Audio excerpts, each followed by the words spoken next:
speaker, Professor Rüschhöfff from the University Duisburg-Essen. We are privileged to have this esteemed scholar with a seminar on current paradigms and digital tools in language education. And I would like to wish you fruitful work, you all, and success. So, and I give the floor to Professor Rüschhöfff. Thank you. Thank you very much. Thank you very much. As they would say in Britain, the privilege is all mine. Thank you very much. Thanks for having me here. So you'll have to make do with me for 1 week, about a bit more than a week even, because we've got today, tomorrow, and then we've got Monday to Thursday, right? So it's it's an exact full working week. Perfect. Right. You saw the blurb, the text, presumably, that I sent in to advertise or comment on the class, but that's basically what we are going to do. Smartphones are welcome. You've brought them, perfect, because we need them for some kinds of interactions that we're going to play via smartphones. What would be nice is if you have access to a laptop, if you could bring your laptop as of tomorrow, because I want you to also work with some materials, some offline and some online tools, okay? So when you bring your laptop tomorrow, I can install some software that I want you to use and work with onto your computer, and then you can continue after that working with that software as well. Okay, right, so this is the text that I suggested for this class once Olga told me about the context and what this class should address. So obviously we're going to talk about digital tools in the widest sense, and we're going to talk about current paradigms for language teaching. So what we're trying to do is put together what people think they know in theory and practical methodological terms about good and effective and productive language teaching, and see whether technologies might work in that particular context. Okay?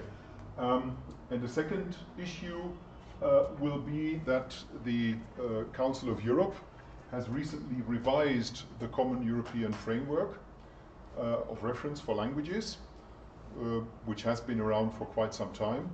But it's been completely revised, and we're going to look at some of the changes in the Council of Europe's framework for languages, because it now includes online interaction and online transaction as skills, so things that learners need to learn in a foreign language: how to interact with people online, how to transact online. I presume some of you or most of you buy tickets online or go shopping wherever. Okay, I never do that, of course. No, never. And obviously you need certain language skills for that. When you communicate with people via social media, it's a different kind of language competence and use when compared with face-to-face interaction, and that's all in the framework. There's another area in there which is now focusing also on aspects of mediation, and mediation in the wider sense. Originally, when mediation became a competence, an identified competence also in the original framework, it was basically a substitute for translation, because there is a history of using translation in language teaching to get learners to appreciate differences and similarities in how they express things in one language and how they might want to express something in another language. And in order to make sure that people appreciate that translation is not a word-for-word process, but it's a process of mediation. When I want to say something now in English, I might have some idea in my German head how I would probably do that in a German context, but I mediate that into an appropriate variety or version of what I want to say in English. That's the original context of mediation. The mediation idea now is truly focused on the idea that it's also mediating in between different contexts. I now obviously try to mediate in a sort of seminar context, class context at university.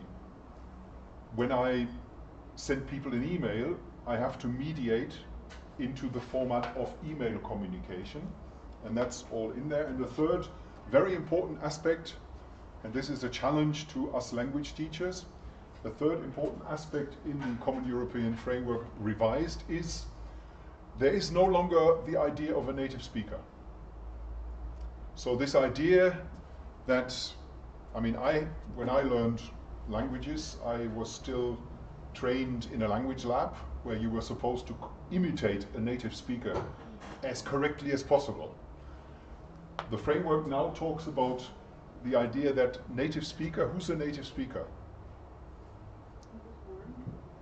Yeah, but the problem is, I mean, English native speaker, who's an English native speaker? There is this idea that there is an inner circle, but even the inner circle is a challenge because it's Australians, British, American, Indian, whatnot. So they're all native speakers. So which native language should we address in the classroom? And also there is an even bigger circle now, the sort of outer circle, where people use English in daily professional, social, and interactive contexts. And they also use English. So the idea is, in the new framework, that what we should develop in the classroom is plurilingual repertoires, which allow learners in future to handle all this variety.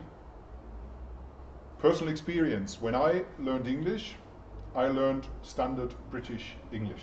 The Queen's English, received pronunciation. First time, when I went to Britain at the age of 15, I went to Yorkshire. Hey lad, that's lovely, fantastic man. I came back to Germany and my teacher said, young man, you're not going to say anything else in this class until you drop that funny accent. But that's a native speaker, okay? So now we're going to address this in the course of this week, the framework says, okay, it's much better to develop a plurilingual awareness so that learners can handle variety, even if they've never heard or spoken with an Australian, but they get the repertoire for that. Also, the idea that this plurilingual repertoire accepts the fact that all languages that one has as a person might be very useful when learning other languages. For example, I, at one point in my life, even learned Russian. No, я всё забыл. К сожалению. Спасибо. And when I started to learn Russian, I sort of was able to draw on what I had learned in English and sort of try to sort of use some pointers. Because when you learn one language, you learn about structure of language, etc. And then you might use that competence. And when you then learn languages which are sort of similar or of the same family, that might be helpful as well. Because when I did learn Russian, we had the requirement to do a second Slavonic language. So I started to learn a bit of Polish. And it was very useful to have a bit of Russian in my head in order to find out more about Polish, for example. Okay? So this is something that we're going to talk about as well. So we're going to look at the new companion volume. You're all going to get it in English. It's free and available. And we're going to see how that matches also with the use of technology in the language classroom. Okay? Now today's session is about getting to know one another. Okay? So I have a text for you that you will get later to work with and possibly take home as homework. Okay? But first of all, we need to get to know one another. Okay? And I would like to get a bit of feedback from you on on two levels which are important. First of all, I'd like to each and every one of you think in pairs with your neighbor about a sort of a statement that in your mind the two of you always speak with your neighbor, some sort of statement that represents good language teaching to your understanding. What do you consider as important or as good, whatever that means, as far as language teaching and language learning is concerned? Okay? So I get a little feeling for your sort of understanding. So anything that you think, if you meet someone who doesn't know anything about language teaching and language learning, and they say, oh, you want to become a language teacher, so how does one learn a language? What is effective, good classroom practice, learning, etc., and you might say that this person, okay, that's good language teacher. So we'll see, okay? So just share this. It's a classic think, pair, share. Think for yourselves, pair, and then share with me what you have in mind. And just find your partners in crime near you, okay? And if you're not sitting next to someone, just be mobile.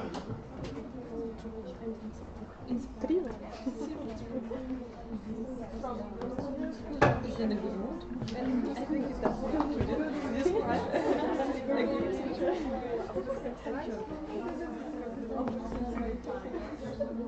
I think so.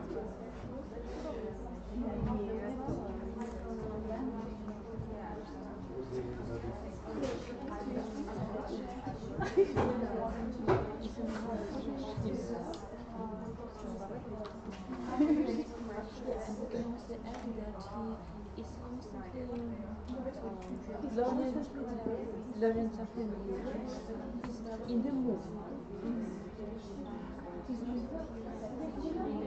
In the rot.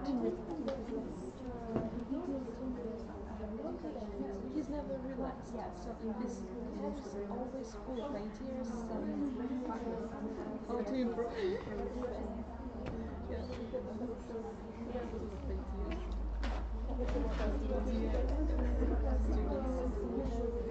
No money.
In English, okay.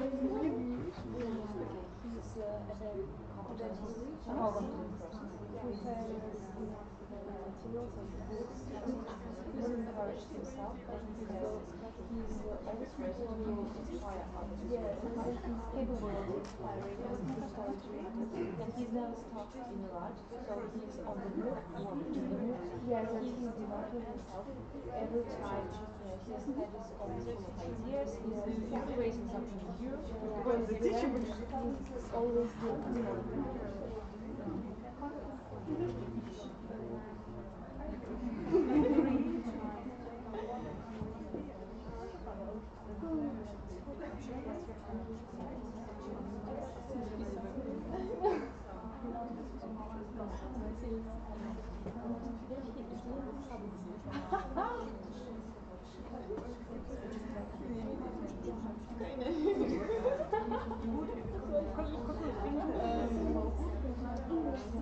it's difficult to switch between two languages. if we speak English, we speak English. I think that the most important is that people laugh. Laugh is not teaching of the language and the culture of this country. And the second is the laugh, and the teacher is capable to share the laugh in this language and to inspire okay, it inspires you must have heard it. And if the students are inspired, then they can do it.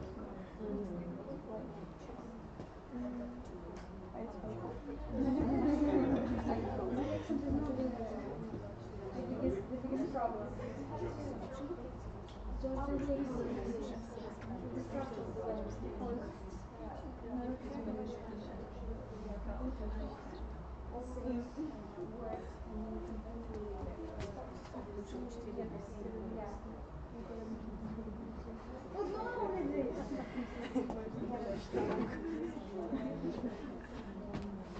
biggest problem is the underground. Okay, if I can rudely interrupt you, we're taking this a step further in a minute, but first of all, let's just have a bit of comment from you. I noticed that some of the teams spoke English, some used Russian in between. There was cross-team fertilization, which is also perfect, which is perfect, all right, because one aspect about language teaching and language learning, that's my share, so to speak. The other things you probably all have in mind anyway. But one thing, for example, in group work, a lot of teachers used to say, yeah, group work doesn't really work because they always use their mother tongue, the learners. They switch into German, or in this case into Russian or whatever. Not a problem, because when we talk about some of the current paradigms, there is one that addresses this issue. Even when you're sitting in a team of 2 or 3 and you discuss in Russian what you're then going to express in English, you're thinking about the topic and you're already having in mind how to then find the right words to mediate that into English. And that's language learning. So it's perfectly all right to have an enlightened attitude towards the monolingual classroom. It doesn't have to be monolingual all the time.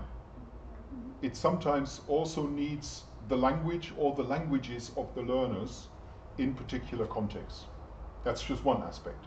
So effective and appropriate language teaching, to my understanding, in addition to some others, of course, means that we don't necessarily always have to insist on the monolingual classroom, but it should be a purposeful integration of the languages in the classroom. For example, thinking about plurilingual contexts, we all have classes now which have a lot of multilingual people, students, and they should be encouraged to develop their plurilingual repertoire out of experiencing how that might help them when trying to face the language. Okay, that was my opening statement. Typical teacher starts talking first. Ha! Not enough talking time for the students. Nope, now it's your turn. So, who would like to break the ice? Yes? I think that group language teaching deals with versatility. So an experienced and well-educated teacher should be a versatile person. And I'm not speaking about such things as, for example, science, but in some common things. Because when you give an example connected to your personal life, it's much easier for your students to understand. Okay, so versatility as far as the teacher personality is concerned. Okay, so the teacher is a very important person in the language classroom, and one aspect, a versatile character. We'll elaborate on that as well. Okay, perfect start. Yep. So the most important from our common opinion that the person should be charismatic. So they grab the attention of the audience.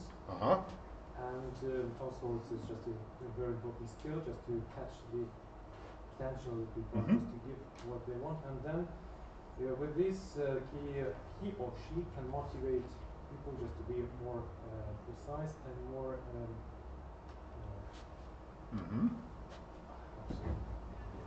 they want to enlarge their skills, and they want to impact more impact in the okay, so they will follow you. Yeah. Okay. So we've got versatility. I just make sure that I don't write Yes, yes, yes, I know. I have a stupid colleague in my department who wrote on an interactive whiteboard with a permanent mark. So, no. So we've got versatility. We've got motivation.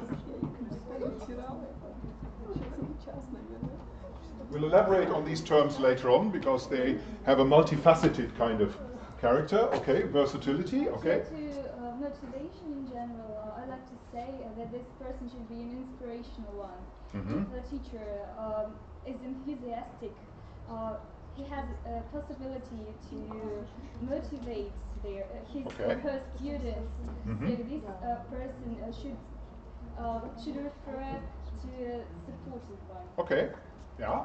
So that's like versatility, inspirational. Yeah, okay. Yes? To what my colleagues had said, I want to say that a good teacher should get switching skills to switch from one activity to another. Okay, so now we're talking not just about the teacher as a person, but also about classroom practice. Yeah. So what we need in classroom practice is, what would be a term to sort of reflect this idea? Diversity. Diversity, yeah. Diversity, which is an important aspect in social and in pedagogical methodological terms. So diversity, meaning the teacher has the potential, has the capacity to offer diverse and flexible learning opportunities, and the classroom practice should be diverse and flexible. Okay? Perfect. Very good. Difficult. Front row and then back row. Okay?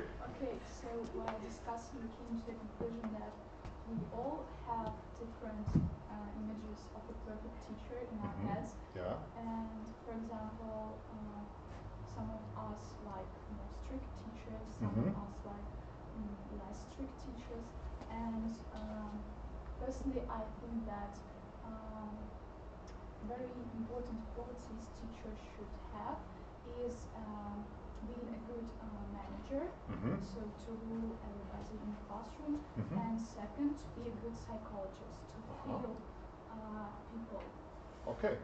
So again, nicely bridged between the teacher as the still, some people say, the chief in the classroom, so to speak, even though there is a whole discussion going on about the teacher being either the sage on the stage or the guide by the side kind of teacher, okay? But as you said, very important, classroom only works if it's an effectively managed classroom. So classroom management is an important aspect.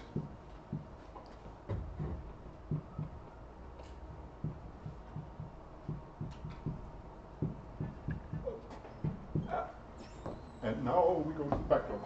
Okay, as for foreign language teaching, I guess one of the most important things is communication, and not only interpersonal, but also the teacher must understand that foreign language is not just a set of rules and words in the dictionary, but it's communication, because language is a vital thing, and it's always in progress. Okay. And the only thing to learn the language is practice all the time. Okay. So talking now about methodology, what is important is communicative practice as the guiding principle in the classroom. Okay. Maybe students can speak with mistakes, but they must speak.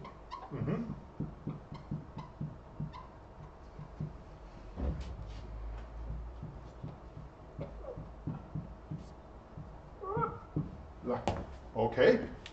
Any further statements? Yep. I'd like to say about language competence.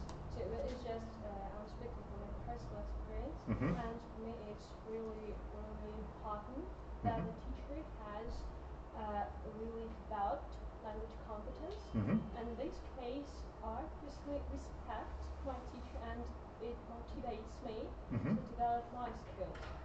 So for me, it's very important. Okay. So language competence in the teacher is an important aspect, because if you are not competent as a teacher, you can't develop competencies in the learners. And that's very important when thinking about the Common European Framework, because that's the idea of competencies being developed and competence orientation.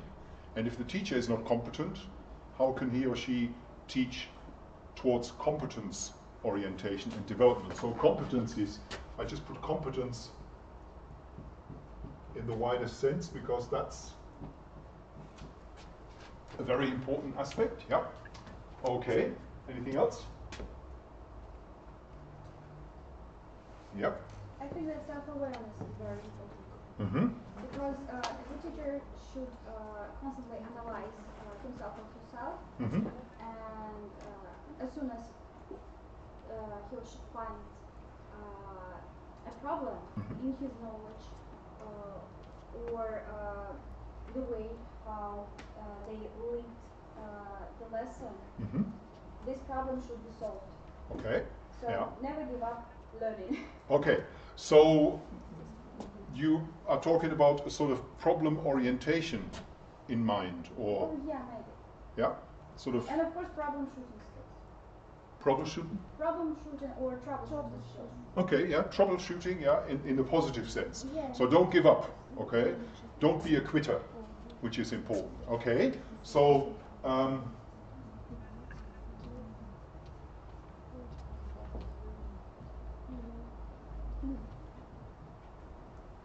okay.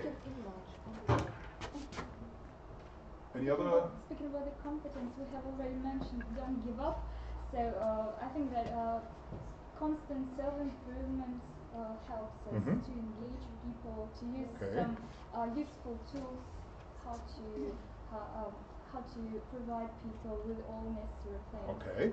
So what you're talking about is, I would label that as teacher professionalism.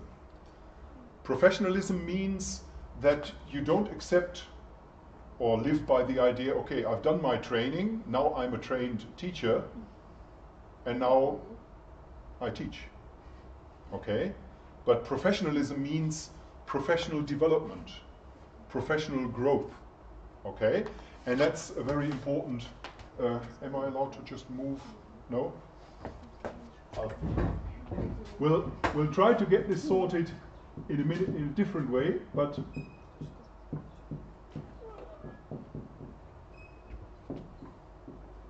here we go. Professionalism. And professional growth is an important aspect. Are you, in your courses of studies, being introduced or have been introduced to the principles of action research? I see nods. I see. Yeah? Yes. Okay. That's professionalism and professional growth. Action research, remind me, at one point we might have a quick excursion into the area of professionalism and into the area of action research, because that's a very important aspect. Action research in principle means that you act and you observe and reflect on what happens, on your actions. So it's research into your own actions or into activities and action that takes place in the classroom. All our master's theses at Duisburg-Essen, they're all action research based. So the students all do a classroom project, observe the project and reflect and analyze it, which is very important. Okay, now we come to the digital tools, because you notice it's a bit of a challenge for a teacher to sort of listen, interact, discuss, and try to sort of collect all these important keywords on a whiteboard. A whiteboard is a perfect thing if it's the proper whiteboard for the pen, and a blackboard is also a proper thing if you've got the right chalk. But let's take this a step further, and while I'm setting this up, what I would like you to do again, if you think, starting with these terms, beyond just the teacher personality, but also the classroom practice methodology as well, and try to find labels. Like, you all made very important statements, and we always digested a sort of key term like versatility, professionalism, diversity, etc. Okay? And try to sort of identify again in teams while I'm setting this up, or individually, just spontaneously, think about key words that come to mind. About the teacher. About not just the teacher and what happens in the classroom. So teacher and classroom practice, to take this a step further. And we're going to continue, we're going to sort of then move into the digital world.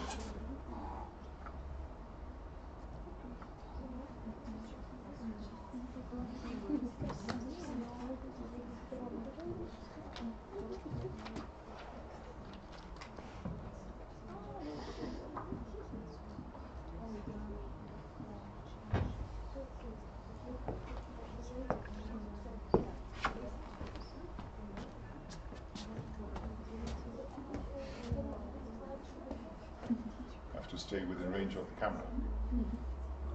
Okay. So, you've already thought a lot and you can do this spontaneously. You leave this open. So now you are welcome to use your smartphones. Okay?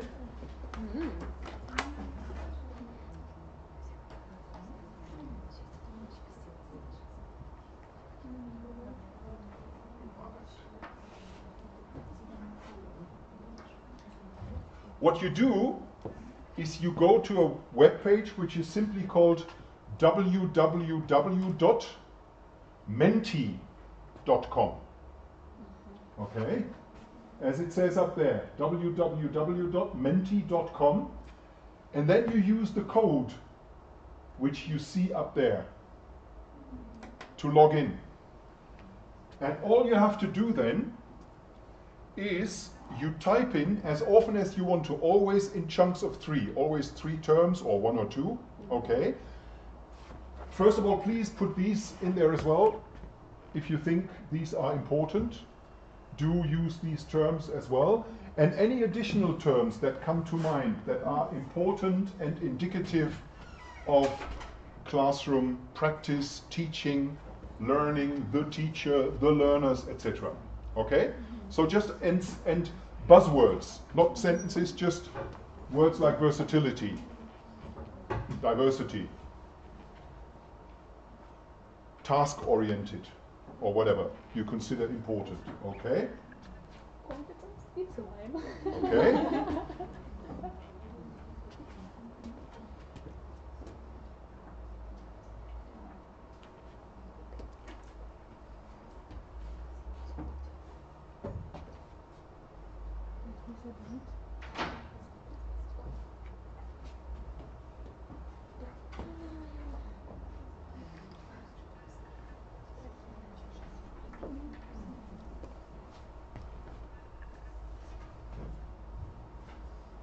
Yeah, just explain this to the newcomers. You just go to the website up there, www.menti.com.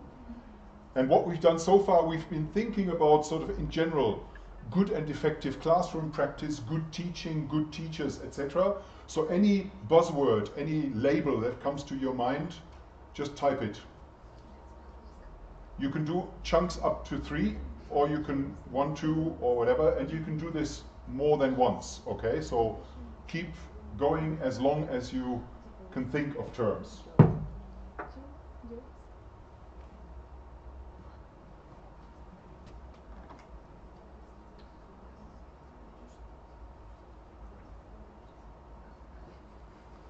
And keep in mind also methodologies, classroom practice that you think are important.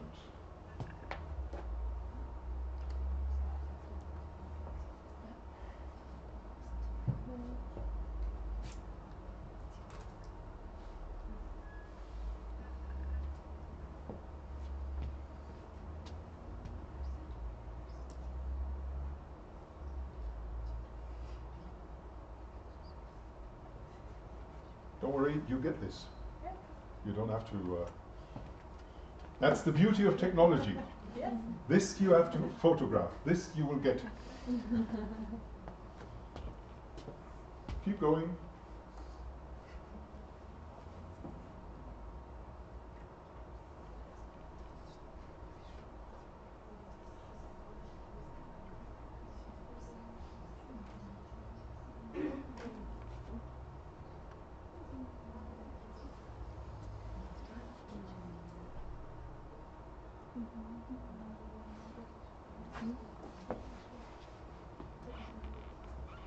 What you can also do, if you see a term here which seems to be sort of not prominent enough, then you can type that word again, okay? Because the point is here, like a word cloud, the ones that are mentioned most often and by a lot of people are slightly bigger and bolder than the others. A word like believe or games or whatever, possibly only mentioned by one or two, stays smaller. But if you now think that that is also important, or if you yourself are very insistent, you can type it 3 times, don't worry, give it prominence, okay? So you might want to look at this and identify words that are yet not mentioned. There might be a couple of things there that are not mentioned yet. Or you might say, okay, this idea of fluency is not prominent enough. I want fluency, fluency, fluency. So type fluency. That's perfectly all right. It's like British Parliament trying to find a solution to the Brexit problem. I get you to type as often as possible until I get my result.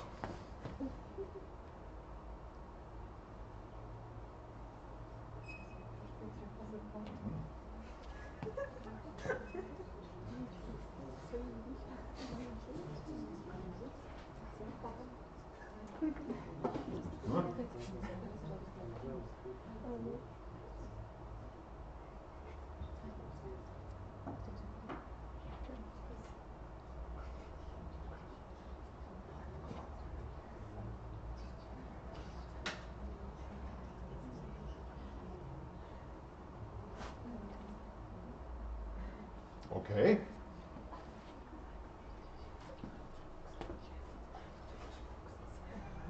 Right. Okay, it still develops. We have our fair share of comments. Okay. Now, being the manipulative kind of teacher that I am, I would like to add a few words which you might want to type, okay, if you might, because then we've got a sort of all-encompassing summary of the kinds of things that will guide us throughout the week. One important aspect to my mind, and if you agree, type it please, task orientation. I knew someone had it and just didn't dare to type it. Task orientation.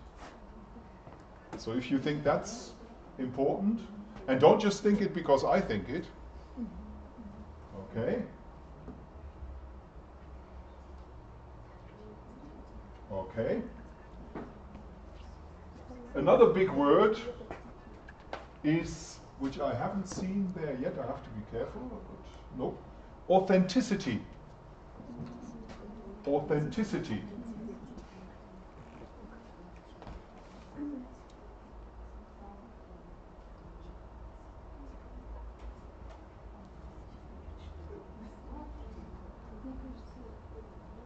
Okay.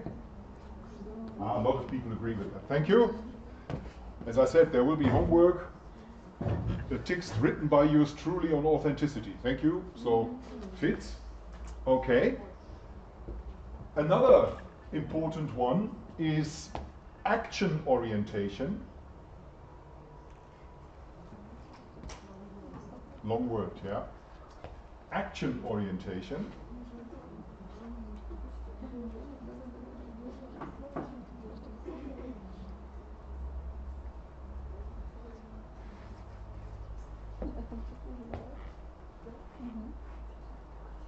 Okay. And the final one, from my perspective, then, as I said, we've got the whole picture, is output. Output or product is an important aspect as well.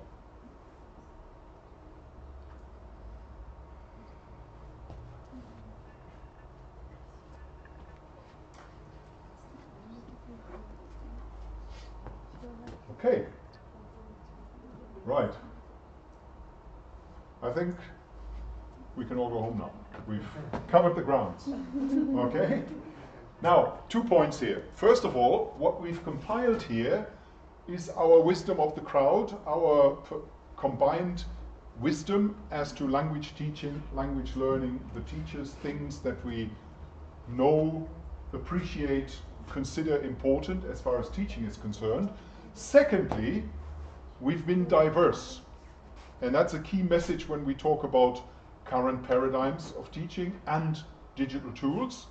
We started off by a traditional think, pair, share activity. Okay?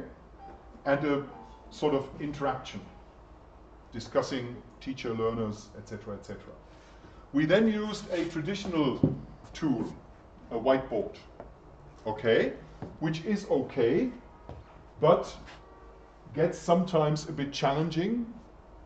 There's a nice word in German for teaching practice, which is Ergebnissicherung, because at the end of each lesson you're supposed to consolidate what has been achieved, and the whiteboard plays an important part of collecting possibly and securing, consolidating what has been achieved, but it has its limitations.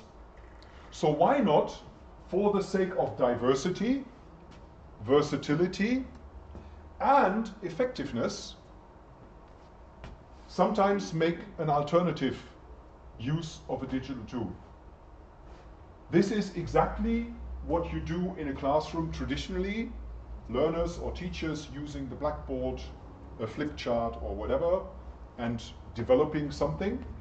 Here, we collectively develop, for example, in this case, a word cloud that represents our understanding, our condensed sort of appreciation of what a good language classroom, good language teaching, language learning practice, and teacher personality should be about.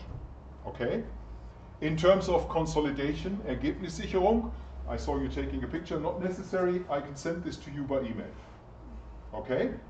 So this is the kind of things that we're going to look at throughout this week, i.e. see how some of these technologies can help us be more versatile, be more flexible, be more effective in the language classroom, see how that fits in with some of the ideas, problem solving, collaborative work, action orientation, what we were doing collaboratively, trying to sort of get our ideas into some shape and form, okay?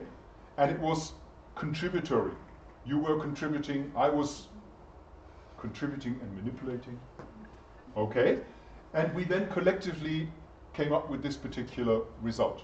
Obviously this needs to be taken further because we need to maybe discuss what this idea of output is all about, what authenticity truly means, what task orientation means, and so on. But it's a good starting point and we can take it then to the next level, okay? And this is dead simple, and that's the other principle of the tools that we're going to look at. They're supposed to be manageable and easy and flexible to use in the classroom.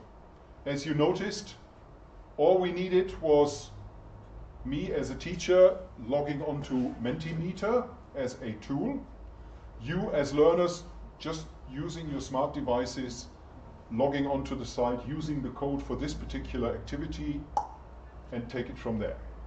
Very easy to use in a language classroom and can be used in all sorts of contexts. If we take this a step further as an example so that we see what this class sort of will try to do, how do you think might you, if you might want to do that, want to use this kind of activity or this kind of tool in the language classroom? Given that you can do different things, you can not just do word clouds, you can collect other forms of sort of wisdom, collective or testing question and answers, etc. But if you think about this, can you see or imagine a situation where you might want to use that in a language classroom? As I said, it's free, it's online. Most students now have smartphones anyway. In Germany, we've got a stupid debate where people say smartphones should be banned from the classroom. Rubbish, I say. They should be integrated in a responsible way. so that kids learn how to responsibly use them.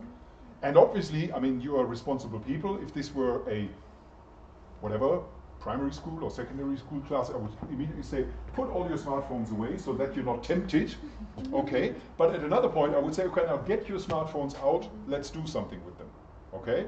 That's a sort of enlightened approach. So just saying, no, it's not allowed, doesn't work. But just think spontaneously about a language learning situation where you might actually want to make use of this kind of activity, okay? Pardon? I just didn't, I have to switch into my ears last row mode. To repeat previous vocabularies. Okay, so as a starting point, when you finish the lesson, you have to pick up the point and then sort of see what learners or how you might want to continue.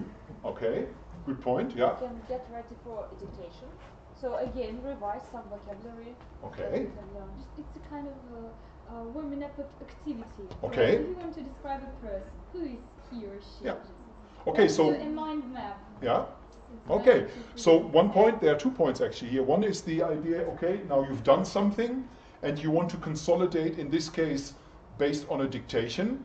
So you make sure that learners sort of already sort of have to type the correct words, the important words of something into this and collect it. And then you have a dictation where they have to make use of these words. Obviously you would not have that on the whiteboard any longer, you would hide it. The second thing is a kind of opening activity, brainstorming. How often do you have a situation where you want to get learners to appreciate what they already know about it? That was my hidden motive here. I wanted to sort of see whether you tick in my direction. Thankfully you do.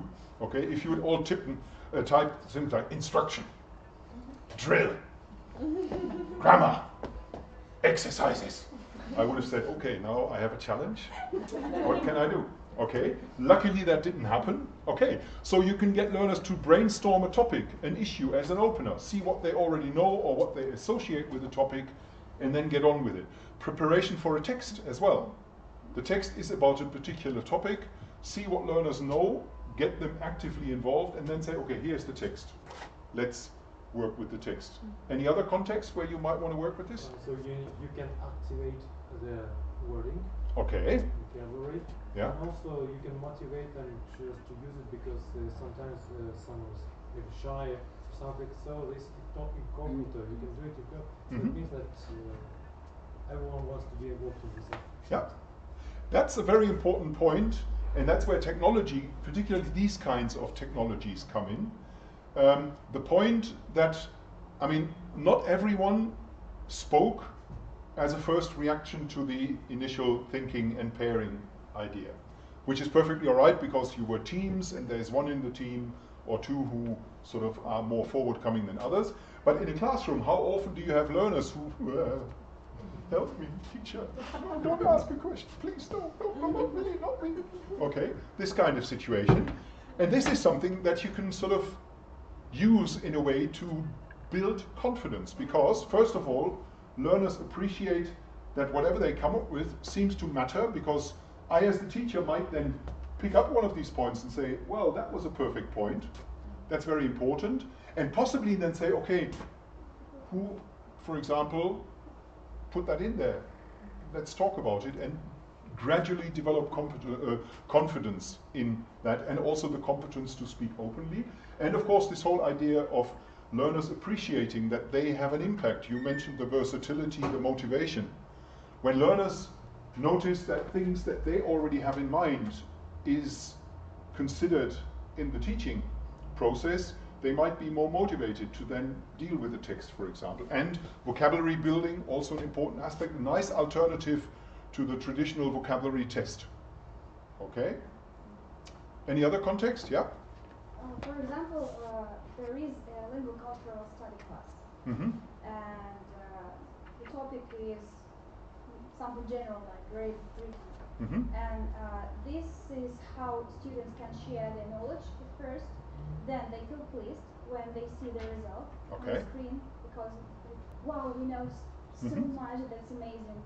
And at the same time, later they can do a mind map. And on the base of this very mind map, they can prepare their monologue or write a story, for example, or make up a dialogue. So a lot of activities, and what is even more important, they can be replaced, of course, in the context of the situation. Okay, yeah, that's a very good point, because again, the task would be they have to develop a story or a role play or whatever, so they could brainstorm things that should happen in principle. They go back into their little teams, pick up on that and develop the kinds of dialogues or transfer this into a mind map, and then start developing the storyline, the storyboard, and perform the role play. And again, there are options of either taking this back to the analog level, the whiteboard, or drawings that learners, mind map drawings that they make in their notebooks. Or you could also at some point say, okay, now there's a nice tool available that allows you to create mind maps, similar to Mentimeter, that's simple and free.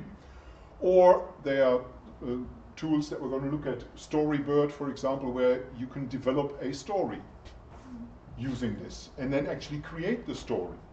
But that's for another lesson when we talk about these kinds of apps.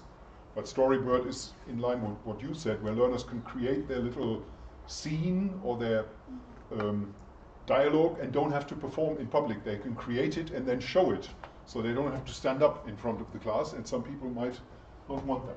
Okay. I'm sorry, so in this case it may be applied as an icebreaker, right? Yeah.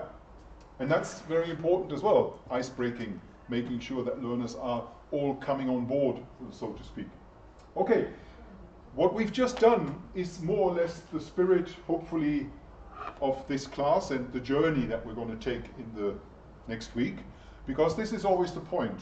We're going to think about something, an idea or an activity or whatever. We're going to see whether there are any digital options that might make it possible for us to either take this activity maybe a bit further than in the traditional sense, or function as an alternative to a traditional, because in the context of diversity, what we're not saying is we do this all the time, but we do it every now and then as an alternative to another kind of activity, and then think how possibly that can be translated into a kind of lesson plan idea, etc., etc. I take it that some of you, this is always the point of truth, the point of no return. I was told that some of you actually need to get credit for this class. No? Yeah? Okay, so I was correctly informed. Good. Okay. Obviously, you're doing credit to the class anyway, and you're going to get credit for the class. But if you need some sort of graded credit, what I would like you to do at the end is do what we've just done. Say, okay, now, for example, I've got an idea for a role-play activity in the language classroom. And I think the use of a particular tool, whatever we're going to look at in this week, might be quite useful. And in the spirit of action research, you might want to write up a short kind of summary of the idea and of the tool, and why you choose the tool, why you think it's a good alternative, etc. A short, reflective kind of statement. That makes it easier for me then to sort of give numerical credit, if you do need that. I mean, participatory credit is something that you get anyway, because as I notice here, everyone is participating, that's great. But if there is the need for some official sort of numerical credit, then maybe something like this, as we discussed now, in a written form as a reflective short statement, is something that you might want to hand in, and then I can provide sort of proper feedback to the authorities. Okay? Right. And we work that out in the course of the week. Okay, so now we have, I've just made classroom management, think about time. Okay, now we have a number of sort of big points on this particular word cloud. As I said, the word cloud is saved, and I'm going to mail it to you as soon as I get your mail addresses. I have a list of your names, but haven't got the mail addresses yet. So as soon as I get your mail addresses, I'll mail you this particular word cloud. Is there anyone in the house who's already worked with Mentimeter? One? Okay. Good. If I'm, what does one bring to Nizhny Novgorod? I'm just thinking carrying owls to Athens, or bringing coals to Essen, as they say. Or in England it's coals to Newcastle, but Essen is it's your twin city, Nizhny Novgorod's twin city, and it used to be coal mining. So if you had brought coals to Essen, that would have been like bringing owls to Athens, etc. What does one bring to Nizhny Novgorod? That's a serious question. What is? Airplanes. Airplanes. Yeah, okay. Yeah, I flew here on an airplane, so that's okay. So bringing airplanes to Nizhny Novgorod. So if I'm bringing airplanes that you already have flown in and that you know, remind me and tell me, because then we can sort of either use your expertise and you can share your experience with a particular tool, or we can say, okay, don't have to deal with that, everybody knows it anyway. Okay, so do actually interrupt me if I'm talking about something that you already know. Also, very important as far as this class is concerned, if I start talking too quickly, please do interrupt me. Because I sometimes have the tendency, when I get carried away, that I start talking rather quickly. And if I start talking too quickly, then please interrupt me and say, sorry, but we need to have a slightly more versatile mode of presentation. And don't ask me to switch into Russian, because that will be a problem. I couldn't do that. Yorkshire accent. Pardon? Yorkshire accent. A Yorkshire accent, yeah. Repeat in a Yorkshire accent and we get, oh, we get point, eh? Oh, lovely, fantastic. Yeah. I've got a colleague who's from Liverpool, and when he switches into Scouse, Liverpool English, it's a challenge to even my ear, because Scouser English is really the big challenge. He had his eye on Nizhny Novgorod last summer when England played here, because he's an ardent football fan, a Liverpool fan, and when England played here, he thought about the team winning, and we thought about, oh boy, the hooligans, be careful. Pity the Nizhny Novgorod people, but I heard everything was fine, so it's okay. Okay, right, so now we've got all these sort of key terms, and we might want to sort of elaborate on a few of them, okay? Now, I pointed out that things like an action orientation, task orientation are important aspects. I'm providing you with a summary of these key issues at some moment in time using my own presentation, but when you see something like task orientation or action orientation as classroom principle, what does that mean to you? What does that suggest? Action orientation or task orientation? That the tasks should be similar to the tasks we have in our real life.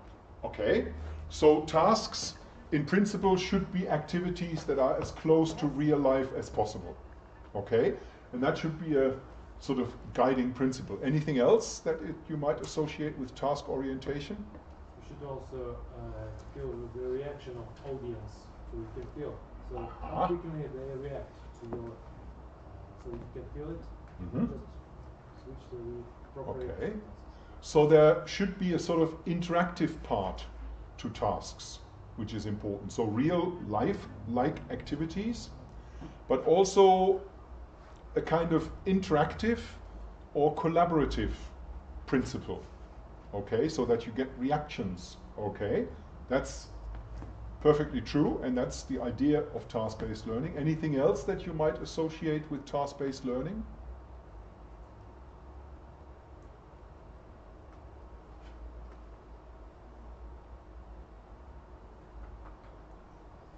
You said should be relevant and similar to what you do in the real world. You said it should be collaborative, interactive, reactive, etc. Yeah? Maybe a lesson should be challenging, because any task is a challenge you have to cope with. Okay. So it means that a lesson shouldn't be too simple. Okay. Yeah, so the activities should pose some sort of challenge. Okay? There is a term here that sort of fits in with that idea and also is sort of something that is relevant and relates to task-based learning.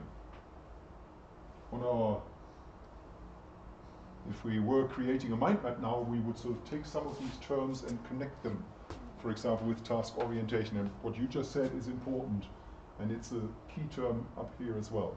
Problem solving. Problem solving, okay? And that's a key principle of task-based learning, problem solving activities, okay? Problem solving activities. And that's in line with what you said.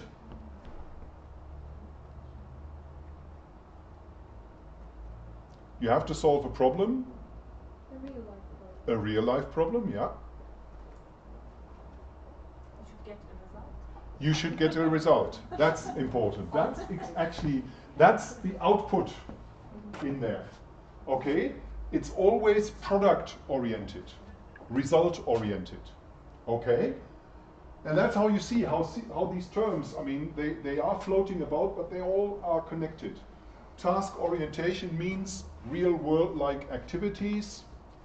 It should mean that learners are invited and stimulated and motivated by a challenge, a problem that they have to solve. And then, as you said, they share their solutions, their results, their product with other learners and get a reaction. Okay? Have you been introduced to Jane Willis's framework for task-based learning? Mm-hmm. Okay, no worries. That's good for me, because if you had said yes, then I would have said, oh, yet another thing. Lesson plan part 2 out of the window. Have to be flexible and think about something else. But that's exactly the kind of sort of idea. There are 2 proponents of task-based learning. And this is very important for our dealing with technology, because a lot of people suggest that the best applications of technology in a language classroom, of digital tools, is suggested by the idea of task-based learning. Jane Willis has a framework. She's got a sort of octagon, and I'll send you again a copy of that. It's in nice print, where she says, okay, a task-based lesson plan always starts with a pre-task, which is a preparatory activity. And the preparatory activity could be something like this: brainstorming, whatever. Preparing learners for the kind of activity. And I'll ask you to think about an example in a minute. And then comes what she calls in the middle the task cycle, which means there is a problem, a challenge that the learners have to deal with. There is the learners working on the task together, collaboratively, she always says, and all proponents of task-based learning do that. It's always a collaborative activity, a collaborative initiative. Task-based learning best works when embedded in some sort of group collaborative work. And the collaborative work, working on the task, has to do with the preparation of some kind of product. She calls that a report, but report is just a kind of synonym for any kind of product. Okay? And that product is then presented, shared, either in a printed, in a audiovisual, or in a personal performance presentation kind of format. And then, and that's the important thing, and that's why the product is an important aspect as well. And then at the end, there is what she calls the language focus. Because if I were to treat this as a language class and ask you to prepare a statement about things to see, selfish as I am, in Nizhny Novgorod. So you present a tour guide, you create a tour guide, which would be a nice task-based activity. Nizhny Novgorod, things to see. You would have to select, that's the challenge, what is there to see, what might interest someone here, etc., how to get there and whatnot. So you prepare a tour guide, and then you work on the task, and then you present your tour guide, either in print form or as a presentation or whatever. I, as the teacher, and the rest of the class would see how you perform, or would look at the product. And then in the language focus at the end, you can then pick up on things where language might still need a bit of support. And that's, in a nutshell, Jane Willis's framework for task-based learning. I'll send you, she's got a nice graph representing that. I'll send you that as a printout as well. And that's a very nice kind of guiding principle for lesson planning. And what is important in there, problem solving is in there, task orientation is in there, and action orientation is in there, and collaborative work is in there, communicative activities, learners working together. And in a lot of these activities, you can actually make use of digital tools, pre-task, as we discussed earlier. If you were to produce a tour guide, why not use some of the tools that are available online, again, that make it easier for you to put together a print form of your tour guide, or create a poster advertising sites to see. And that is something that we're going to look at as well, these kind of product-oriented tools where you produce something, where learners are actually invited to produce and then also to share things. That is another important aspect, and that's embedded in these theories and in these kind of guiding or key terms associated with language teaching. To give you a quick example, as today is sort of overview, I had called that up earlier, but we had a problem with the internet, and I needed to get professional help to get this where is my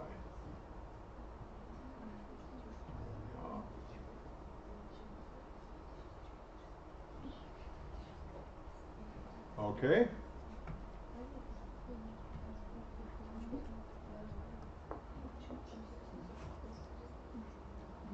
Okay, this is a product.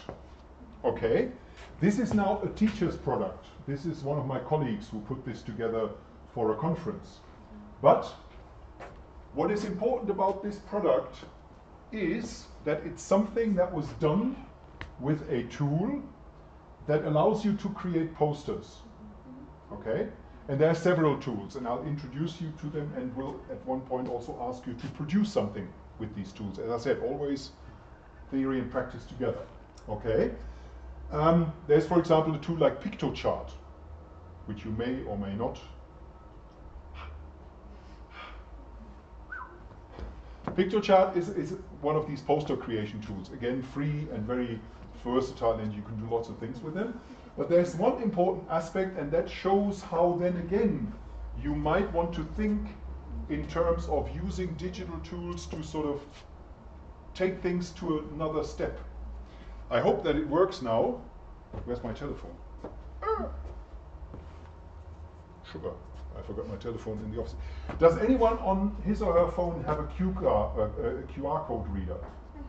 Okay, perfect. Then let's hope that this actually works. Okay.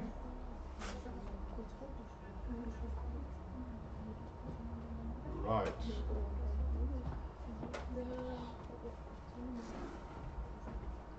Okay.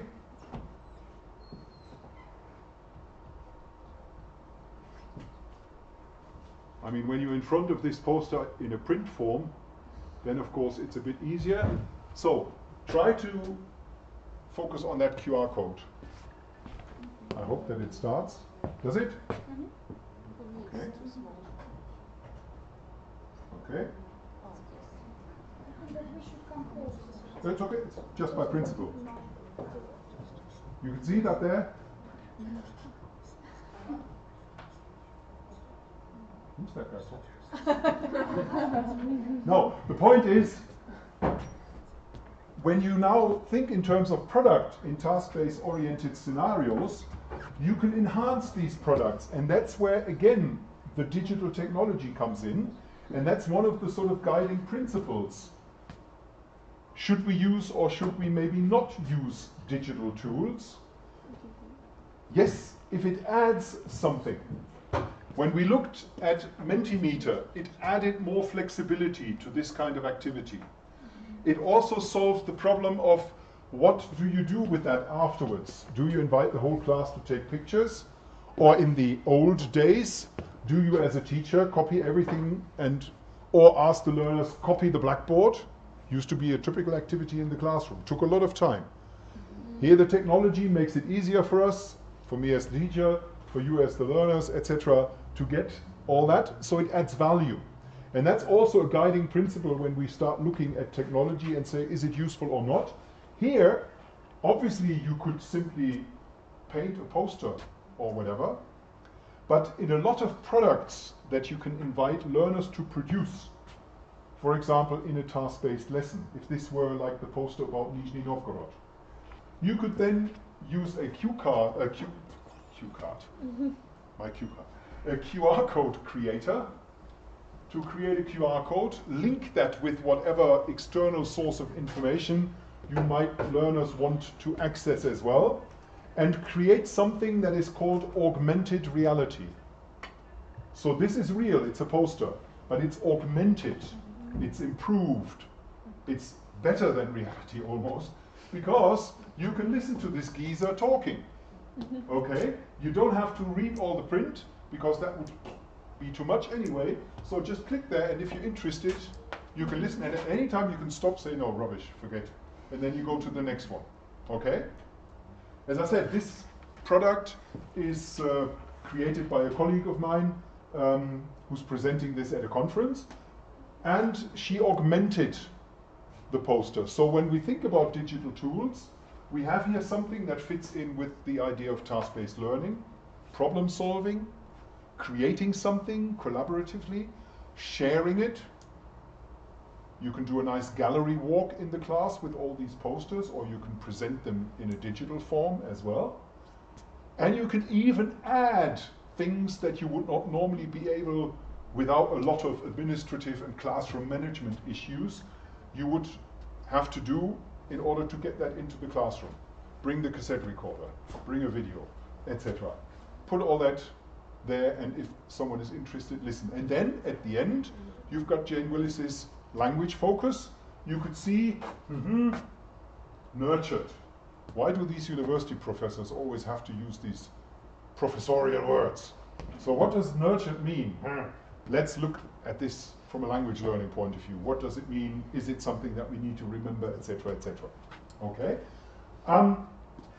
That's something, as I said, that we're going to take a look at as well, and that's always our guiding principles.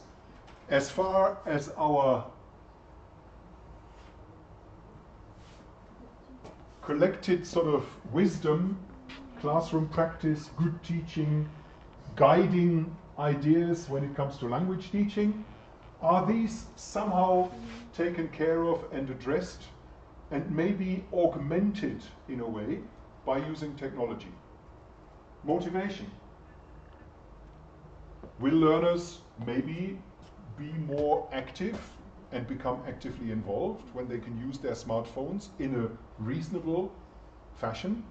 Or maybe not. There might be scenarios where you might not want to do that. But that's a different thing. These are things that we're going to work on. And obviously we're going to elaborate on some of these aspects in more detail, particularly output, authenticity, that's the next ones that we're going to talk about, and the action orientation, which is again already embedded in the task orientation as well. Okay? The clear distinction, to finish the task-based, task-oriented kind of idea, the clear distinction between a task and an exercise is embedded in what you said. A task is always real world relevant, and it always invites learners to do something that might also happen in the real world. And what is very important, another principle which we haven't got here yet, it leads to a lot of incidental learning. Because when you ask learners to work on a task, you cannot really expect or predict exactly what they learn. They might learn vocabulary that you didn't even have in mind because they think about it. So it's all very much, in a positive sense, incidental learning. If something happens and they learn from it, perfect.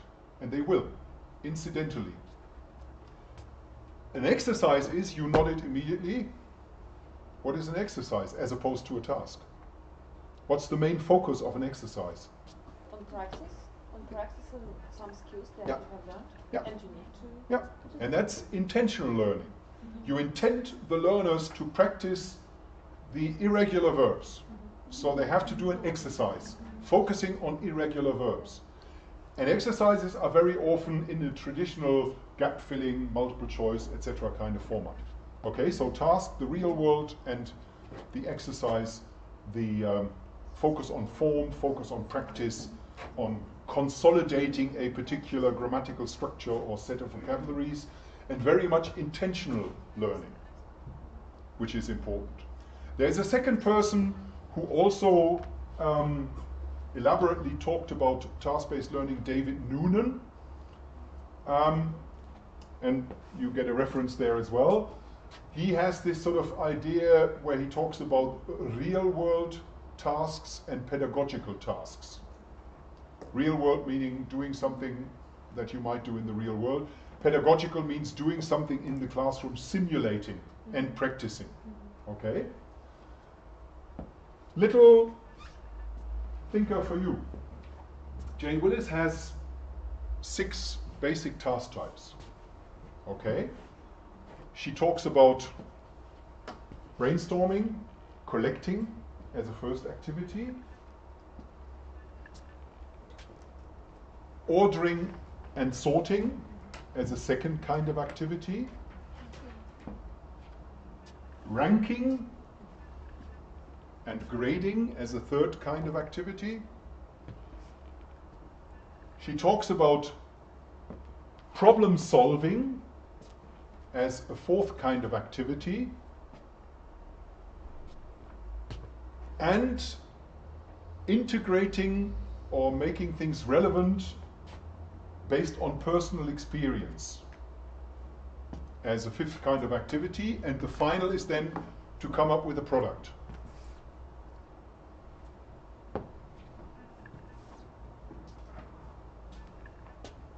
As an idea, sometimes people say, okay, these activities, brainstorming, that's a traditional activity. Ordering and sorting, that's very mechanical. Ranking, okay, yeah, you have to think about preferences, whatever. Okay, problem solving is a different matter, etc. Bringing in personal experience and sharing this personal experience and then coming up with a product, that sounds a bit more reasonable. If you think about this, and think about the topic, and I'll see now what you come up with when compared with my students at home. Think about the topic of pets. At some point, in most textbooks, I presume that's the same in Russia, there is the topic of pets. Usually also at a sort of more beginner's level, at a sort of lower level. And we use that example often because it shows that you can actually do task-based learning even at a lower level. Okay? So, if you think about these activities, the tasks that I just mentioned, how would a task-based lesson, or could a task-based lesson be constructed? If you think about one task type, brainstorming, collecting ideas. Second task type, ordering, sorting. Third, ranking. Problem solving, personal experience, sharing, doing something. What kind of lesson plan would you do? That's for you to think. Anything goes, that's the point. That's the nice thing about this framework. What the product is, if it suits whatever you want to achieve in the language classroom. But it should be something that learners share and compare and discuss or whatever with one another. I would say that maybe this lesson plan is oriented on the project work. Mm-hmm. Yeah, it should be. Including teamwork. Yeah. So it should be something that learners do together. Okay. Yeah. We talk about classroom involved video. There can be a video, a short video about prepared. Okay. Yeah. Right? When we had a list of vocabulary at the beginning. Mm-hmm. Right? We can say what is it that we admire about our pets, and Okay. what kind of animal could serve as a pet, right? Okay. And a crocodile will do someone. A little one Right? maybe. Yeah. So on and so forth. Okay. So good point. So creating a short, bringing in personal experience and sharing a product. I have a pet, and I'll show you what my pet does, and I explain why I have that pet and not a crocodile, for example. Okay? Perfect idea, because you can integrate all these activities, the brainstorming, the ordering, sorting, etc., into that particular kind of activity. And you can bring in the digital tools, because you can actually get learners to create a little video. They can film their little, whatever they have, their puppy at home. It can be a kind of integrative teaching, because an IT teacher could be invited also Yeah. to teach some, Mhm. right, to give some tips on Yeah. working with some program. Yeah, that would be the IT point. Or you could have this content or cross-curricular teaching with a biology teacher. Yeah. Things to do and keep in mind when keeping a pet, like a dog, what you have to do, etc. And you can embed that into the video. One thing fits in quite nicely with that. At some point we're going to talk about what is called explainer videos, and how to set explainer video activities as tasks in the language classroom. DIYs. Yeah, exactly. These kind of things where people explain things, okay, and tell you how to do something. And there are nice lesson plans for that particular activity, could be embedded there. Okay, that's one option. Another option? Role-playing visit to a vet, for example. Okay. You can just do whatever you want. Ask questions, do the house talents. Mm-hmm. Role-playing around the topic of pets, for example. Okay. There can also be another thing. I would like students to make up a dialogue, or just to make a kind of presentation. Mm-hmm. How to persuade parents to buy this or that pet. So we have to use some convincing techniques. Yeah. So it helps them for their further career. Mm-hmm. Yeah. Not as far as I'm concerned. But that's exactly the point. Thank you. That's the key. That's the first one. And that seems to be a challenge in Germany. Presumably they've all got fathers like me. Will be explained in a minute. But that's the first idea that comes up in classes normally. Create an advertising campaign for my future pet. Because that's a real problem. Look at me. I want a dog. No. I want a dog. No. Okay, convince the parents. And that's exactly what people do. You collect ideas about what kind of pets you might want to have. You order and sort them into particular categories. Pets that live outside, that live in an aquarium or whatever. Okay, you rank them in terms of, okay, if I can't have a dog, can I at least have a cat? If I can't have a cat, the third option might be whatever. Okay, and then the problem solving, selling the idea to your parents.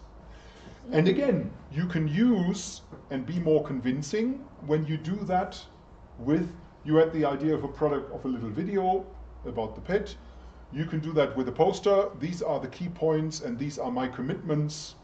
Or Whatever. stickers which may reflect some kind of process. For example, you use the QR code and integrate that in there. And the point is they have to do a presentation, and that's exactly the same kind of presentation in the target language that they will later using these tools possibly have to do in their professional life.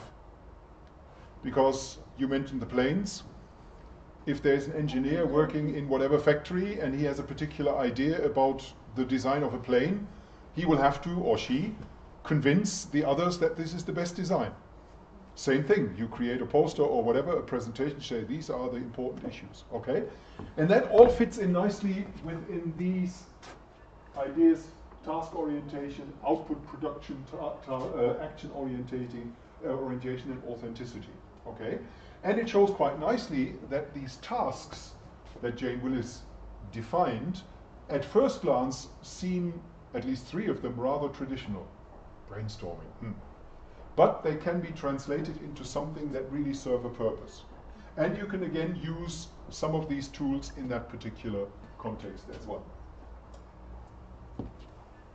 As far as output is concerned, that's what we're going to talk about after the break, because I was told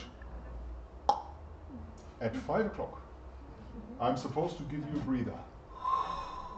Maybe find a place where we can have a cup of coffee or whatever and take it from there, because that's our bridge. After the break, we're going to start talking about output production and about collaborative activities, and we're going to work with another digital tool, hoping that it works, but we'll see how that sort of gets started.